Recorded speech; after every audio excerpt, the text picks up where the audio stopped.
All right, so it's 20 past 1 now, and we should start, Christine. You ready? That sounds good. I'm ready when you are. Okay, yes. So hello, everyone, and welcome to our session about efficient content production. I'm Lucia, and I have here with Christine, who is our customer success manager, joining us from Florida. And in a moment, she's going to shed some light on how you can organize your ClickLearn projects in a way that they run as smoothly as possible. But I have a couple of points to share with you before I give the word to Christine. Please make sure that your microphones are muted so we do not distract the session. And if you have any questions during the presentation, please just write them down in the chat, and Christine will take them after her presentation. And also, as you have already heard, we have the hub page prepared for you, where you can schedule a meeting with Christine also after the session is over, or you can just chat with whoever from the ClickLearn team. So please do not hesitate to use this opportunity and use the live chat button in the lower right corner of the hub page after the session. Okay, so having said this, Christine, I think we're ready to go. Great. Over to you. I appreciate that. Thank you for the housekeeping details. And again, hello, everyone. Thank you for coming and joining our first ever ClickLearn event, our virtual event. And I'm really happy to be able to share my 20 minutes with you. Got a lot of fun information, things that I hope will really be helpful for you going forward as you start to build your content using ClickLearn. So all of you ClickLearners out there, you've got your project ready. You know that you need to create documentation. How do you put it all together? So I have 4 topics or 4 stages. Let's get into it. The very first one is going to be your project coordination of establishing those project milestones. So at the very beginning, you can see here in the top left-hand corner, my tile. I want you to be thinking about, once you receive that request for your training materials to be created, usually there, once you get that request, you know that your implementation is going to be rolling and you'll have a go live date that'll be part of that. So yay, you now have the green light to get started. So you're going to want to use your soft skills next and start reaching out to everybody and anybody that you could think of to get documents that you can review about that module, about that application that's being built, because you're going to want to become familiar exactly what the document processing is, the work instructions that you are going to be creating. So using that, be thinking about who are the subject matter experts maybe that are in the field. If there's somebody who has worked with your quality assurance team, they've gotten some scripts that they've created. Perhaps there's a business requirements document, a good old BRD, or a scope of process or project, an SOP.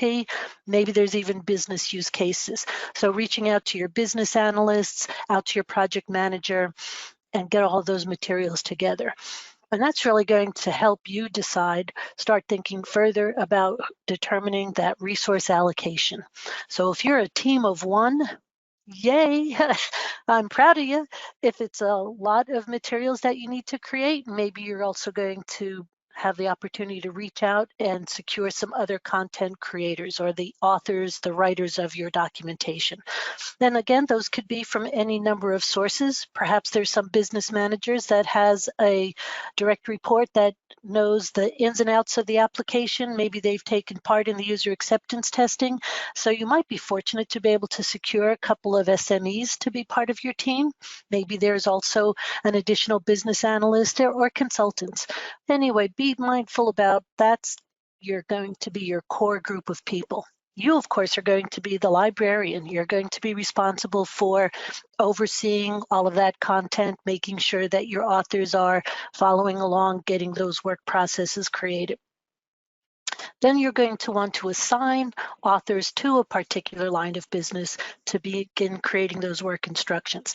And that's going to help provide you with a very strong lifeline out to the business, back up to your project team, that you'll be able to reach out to those business managers, to those directors, to be able to know, have a finger on the pulse of what exactly it is that they want the materials to reflect in their daily business work processes that they are going to be using this new application with.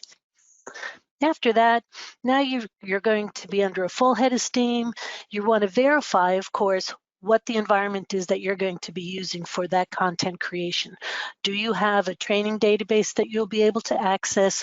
Do you have a globalization that might need to be done for your documentation? So if you do have a company, if your company is US based, you may also have need for creating your documentation in another language, such as Canadian French for our neighbors to the north, our Canadian colleagues, or even down to Mexico. And you may also have learners within your own offices where English is not their native language. So using the one ClickLearn recording that you'll be creating for your materials, you'll be able to quickly use that replay function, assign it a different language. We're going to talk a little bit about how you can personalize your screens in another session. Come on back and catch up to me as we create the learning portal later on. But now you're also going to have a list that you need to get together for creating the content development.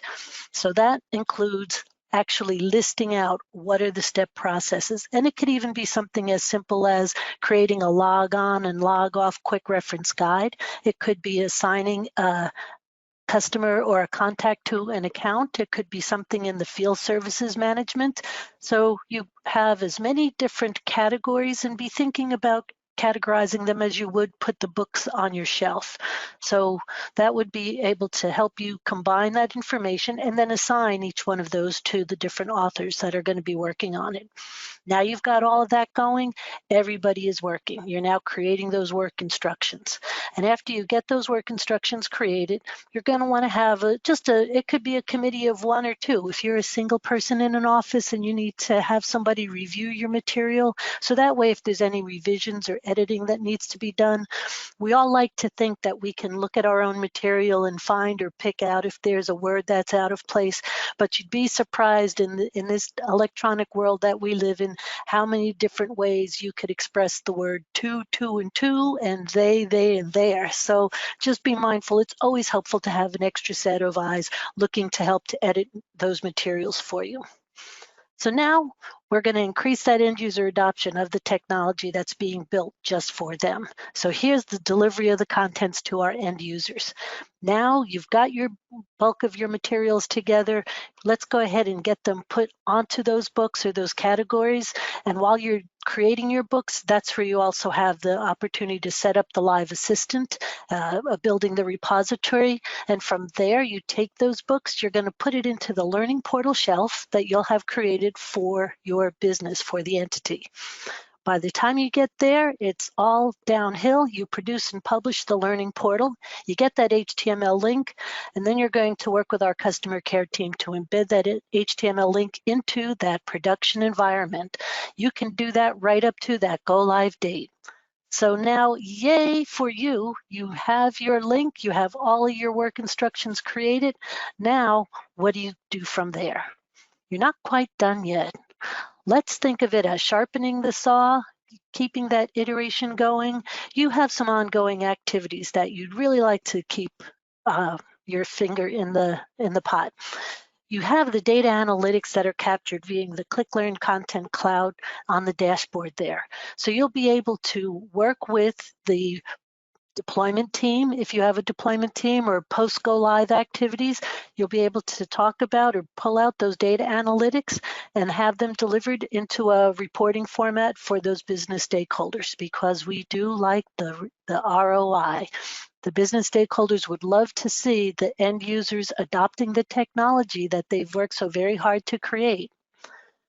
Then you're also going to want to keep those soft skills going and reach it back out to your business, to your end users. And you're going to want to see, you need to revise any of those recordings, Microsoft, of course, always has their releases. So you're going to want to keep a finger on the pulse of Microsoft. And as any releases are done, you may have to use that replay function to go ahead and run your recording against the updates that have been made, or even any ad hoc. Maybe a business manager has come back and said, we really have a couple of other steps, or we've discovered that there's this whole new process that we'd really like to have documented and put into an instructional format.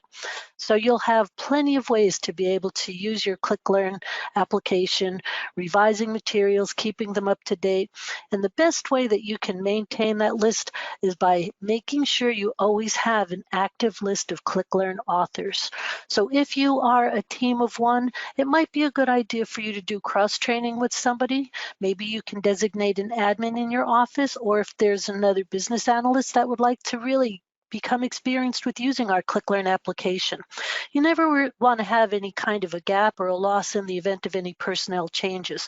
So if there has been consultants that may have been part of your project and they no longer are, you don't want to let that information walk when they do. You'd like to be able to, again, keep the saw sharpened, make sure you always have someone else to be able to work with you with that ClickLearn application. So we've talked about our project coordination, got all of our materials, got all of our authors together.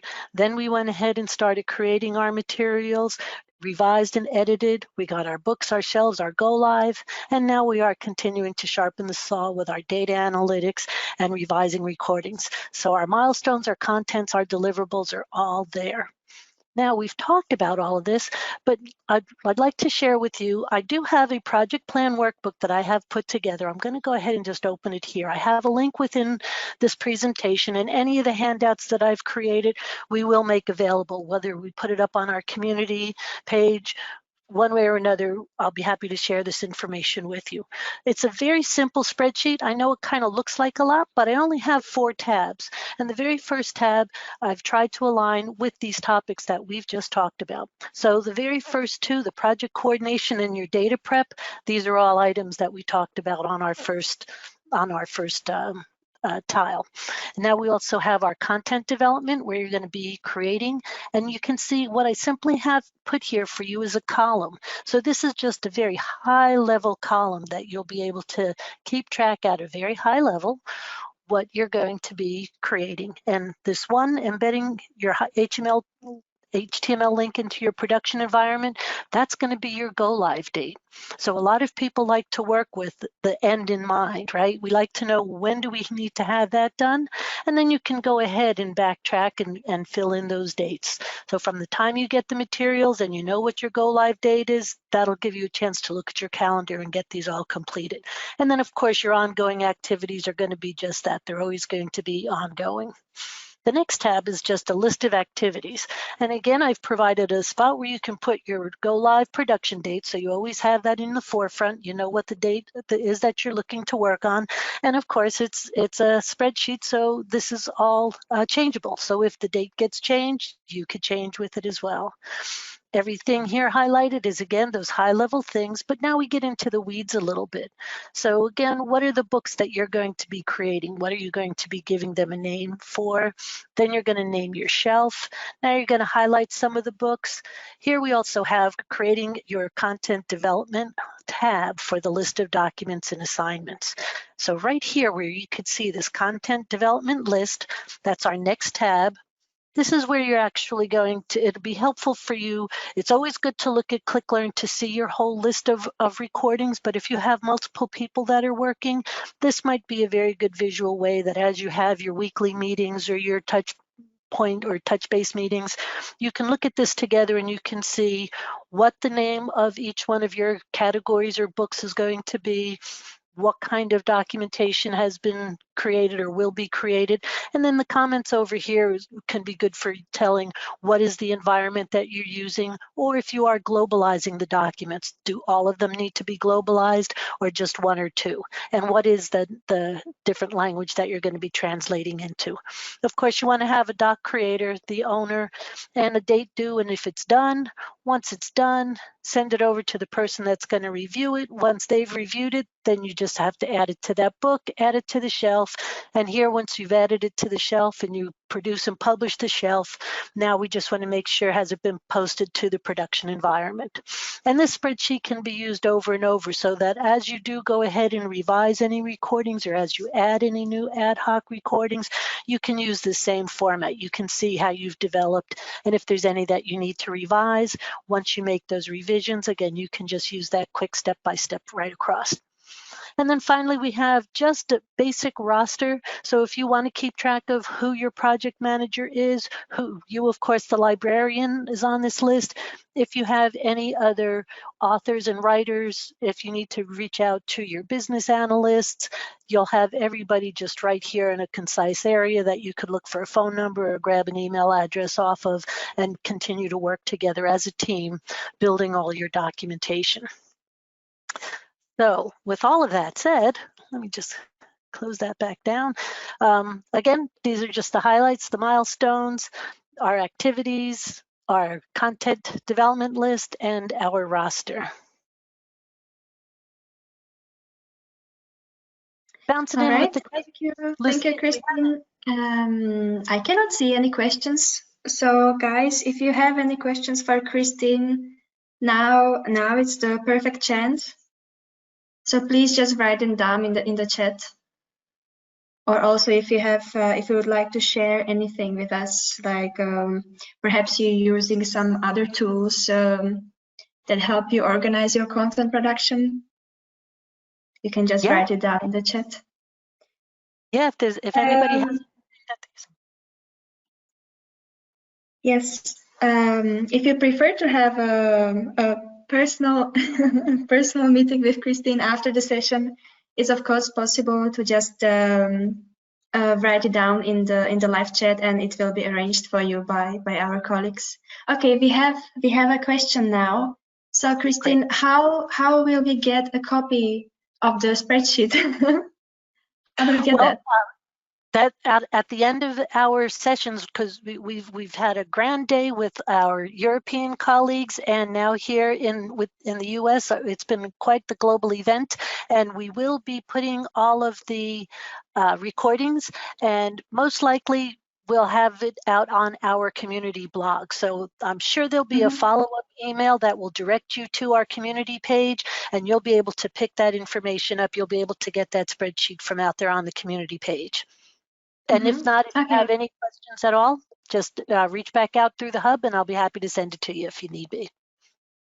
Yes, we have some other questions. So Christine, do you recommend separating the ClickLearn Action register from the rest of the Go Live Action register? I'm sorry, say that question again, please. So do you recommend separating the ClickLearn Action register from the rest of the Go Live Action register? So the way I'm understanding or interpreting the question that you're asking is, do you have other business activities, or does your project manager have a list of activities that they are having you work off of? And I would say yes. This is strictly for you as a project manager for a team. So for a training team or a documentation specialist, instructional design team, this is something that I would keep separate from anything else that your project management team might work on. You could always use this as a guide so that when you've been invited to speak at one of the project management team meetings, you'll be able to help them to focus on all of the work and activities that you are creating right here for that application that they're building. Then we have some other question which goes, what here would you align with the project field in the ClickLearn field? The project field on the ClickLearn recording record. So the project field would probably be the title of your learning portal. So if your project is going to be implementing for a CRM, a Microsoft CRM application or environment you may want, or if it's for a company that is using the CRM, that would probably be your project name. So that would be, the field would be when you're going to be creating your learning portal, what is the name of your learning portal? So that's where you would be able to identify it as the project name. So if it is a learning portal for a particular business, you would put the business name learning portal, and that's where I would align it. All right, perfect. Thank you, Christine. Now we just ran out of time, and we can end this session. So guys, if you have any more questions for Christine, just please go to the hub and write it in the live chat. Very good. Thank you so much, Yes. everyone. Have a good day. Bye-bye.